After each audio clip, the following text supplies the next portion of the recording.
Au nom du Père, du Fils et du Saint-Esprit. Amen. La paix de Jésus soit dans votre maison, sa paix et sa joie. Alléluia. J'espère que vous allez bien, que vous êtes en forme. Nous lisons le Saint-Évangile de Saint Matthieu, chapitre 17, versets 14 à 20. Que ta parole, ô Jésus, rentre dans mon esprit, que ma bouche proclame ta parole et que mon cœur l'accueille. Amen. Jésus guérit un épileptique. Comme il retrouvait la foule, un homme s'approcha de lui et le supplia à genoux. « Seigneur, aie pitié de mon fils, il est épileptique, et il est vraiment mal. Il tombe souvent dans le feu et souvent dans l'eau. Je l'ai présenté à tes disciples, mais ils n'ont pas été capables de le guérir. » Jésus prend la parole. « Génération sans foi, égarée, jusqu'à quand serai-je avec vous? Jusqu'à quand devrais-je vous supporter? Amenez-le-moi ici. » Aussitôt Jésus lui parle et commande. Le démon sort de l'enfant, et dès ce moment, le garçon est rétabli. Un peu après, les disciples vinrent demander à Jésus, en particulier, « Pourquoi n'avons-nous pas pu chasser ce démon ?» Et Jésus leur dit, « Parce que vous avez bien peu la foi. En vérité, je vous le dis, si vous aviez la foi, gros comme une graine de moutarde, vous diriez à cette montagne, bougez d'ici et va là-bas, et elle se déplacerait, rien ne vous serait impossible. Il n'y a que la prière et le jeûne pour chasser cette sorte de démon. » Un jour qu'ils étaient réunis en Galilée, Jésus leur dit, « Le Fils de l'homme doit être livré aux mains des hommes. Ils le tueront, mais le troisième jour il ressuscitera. » Et ils en étaient tout tristes. Merci Jésus, alléluia. Merci pour ta parole. Alors cet épileptique, c'est assez émouvant de voir toujours de voir des parents, quand des parents présentent à Jésus un enfant malade ou possédé d'un démon, c'est extrêmement touchant. Mais qu'est-ce qui se passe pour que les apôtres n'aient pas réussi à le faire? Eh bien, on est au chapitre 17 de Saint Matthieu, qui comporte 24 chapitres. Donc vous voyez, on est à la moitié. Ça ne veut pas dire que ça correspond à la moitié du chemin de Jésus, mais bon, ça donne quand même une idée des prémices. Il y a déjà eu la transfiguration, qu'on a fêtée cette semaine, mais vous savez que la transfiguration, Jésus a dit pas un mot à qui que ce soit avant que Jésus soit mis en gloire dans sa croix et qu'il ressuscite.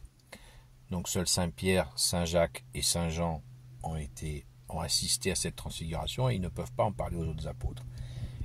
On se rappelle qu'il y a eu les séquences où Jésus a marché sur l'eau et la séquence qui a précédé, qui est la multiplication des pains. Et pourtant, les apôtres ne sont pas encore assez forts pour arriver à sortir ce démon de ce pauvre enfant.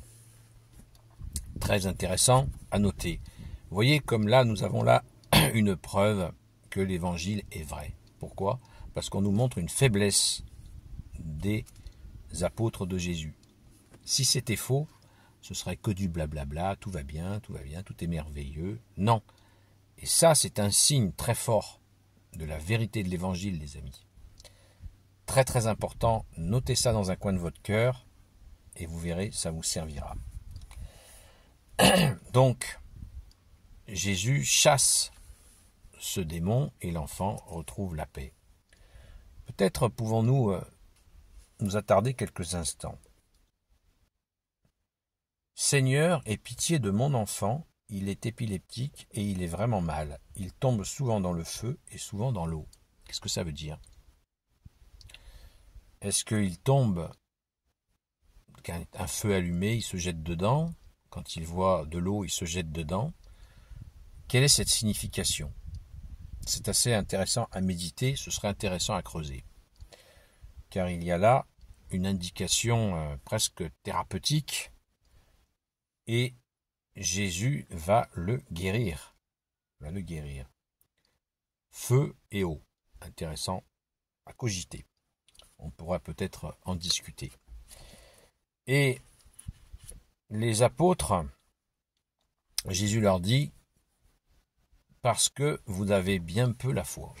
Bien peu la foi. ils ne sont pas encore suffisamment formés pour... Enfin, Jésus les a, à mon avis, les a largement formés, mais vous voyez comme Jésus a raison d'aller doucement, d'aller crescendo, par étapes. Parce que les apôtres, c'est des hommes, et c'est pas des super-héros.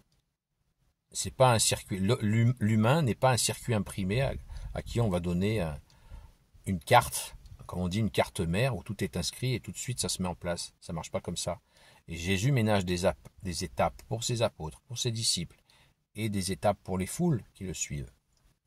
C'est très très important, je ne cesse de le dire, parce que ça fait écho à nos vies. Nos vies, il y a des gens, ils se voient, ouais, Jésus m'a appelé, je pars demain sur la route. Oui, tu pars demain sur la route et après-demain tu rentres chez toi, parce que t'as pas compris ce que c'est que l'appel de Jésus. L'appel de Jésus, ça se fait par étapes, progressivement. Ça se déclare pas. Ah ça y est, je vais sur le chemin et j'évangélise. Oui, c'est un coup à finir à l'asile.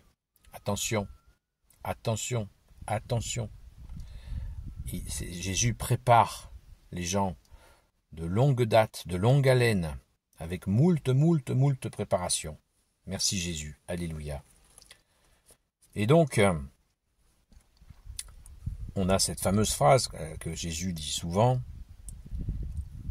si vous aviez la foi comme une graine de moutarde, c'est la plus petite des graines, nous dit Jésus, dans une autre séquence d'évangile, vous diriez à cette montagne, bouge d'ici et va là-bas, et elle se déplacerait, rien ne vous serait impossible. Eh bien, il se trouvait qu'il y avait, dans une région de Provence, il devait être construit une église. Et là, il y avait une inclinaison qui posait problème de la montagne pour bâtir l'église. Eh bien, l'évêque serait venu et aurait prié, et l'inclinaison s'est modifiée pour que l'église soit construite. C'est une histoire vraie. Hein. Vous voyez, comme quoi la parole de Jésus, eh bien, le monde passera, mais ta parole ne passera pas, au Jésus. Amen, alléluia. Rendons grâce, les amis. Gloire soit au Père et au Fils et au Saint-Esprit, maintenant et toujours, et pour l'éternité. Amen. Ô Jésus, toi qui peux tout et qui porte tout, toi le Sauveur, toi l'Emmanuel. Je te confie toutes celles et ceux qui regarderont cette vidéo, ainsi que leurs proches, selon ta seule volonté, ô Jésus. Sainte Marie, Reine des cieux, toi l'Immaculée Conception, toi qui écrases le serpent, toi qui es la lune sous tes pas, toi notre Mère, Notre-Dame, Saint Joseph, toi le juste et le saint, toi le sage, toi la terreur des démons, toi le saint gardien de la Sainte Église catholique apostolique, Sainte Marie-Madeleine, notre chère Sainte Patronne, et vous tous les saints et saintes amis de Jésus, je vous confie toutes celles et ceux j'ai oublié, Saint Michel Archange, Saint Gabriel Archange, Saint Raphaël Archange, et vous tous les anges qui te servent, ô Jésus, je vous confie toutes celles et ceux qui regarderont cette vidéo, ainsi que leurs proches, selon ta seule volonté, ô Jésus. La paix de Jésus soit dans votre maison, je vous dis à très vite.